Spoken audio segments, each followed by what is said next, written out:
ఇప్పటి నుంచి 1500 బస్సులు కోరితే మొదట ఇస్తామన్నారు కానీ తర్వాత ఆర్టీ అధికారులు మాట మార్చారంటూ పొంగులేటి శ్రీనివాసరెడ్డి మండిపడ్డారు. సభకు కార్యకర్తలు సొంత వాహనాలపై రావడానికి సిద్ధపడాలని తెలిపారు. ఖమ్మం సభను విఫలం చేసేందుకు అధికార ప్రయత్నం చేస్తుందంటూ ఆయన విమర్శలు గుప్పించారు. ఈ క్రమంలోనే సభకు 10 కిలోమీటర్ల దూరంలో చెక్ పోస్టులు పెట్టి అడ్డుకోవాలని కూడా చూస్తున్నారంటూ విమర్శలు గుప్పించారు. ఖమ్మం సభ జరిగే రోజు ఇక మంచినీటి సరఫరా లేకుండా కుట్ర చేస్తున్నారన్నారు.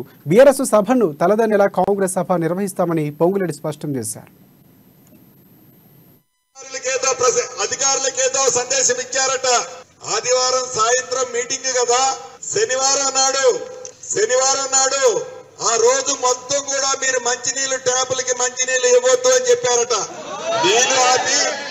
నీళ్లు ఆపి ఆదివారం సాయంత్రం 4 గంటలకు ఇస్తారట. అంటే మా ఆడబిడ్డలు రాహుల్ గాంధీ గారిని దీవించడానికి రాకుండా ఉండాలి అనే ఒక దురుద్దేశంతో, ఒక ఆలోచనతో ఈ జాతి నీచమైన కార్యక్రమాలు చేపడుతున్న ఈ ప్రభుత్వాన్ని ఏమనాలి, ఈ ప్రభుత్వంలో పాలు పంచుకుంటున్న మంత్రులను ఏమనాలి, అసహ్యం వేస్తుంది.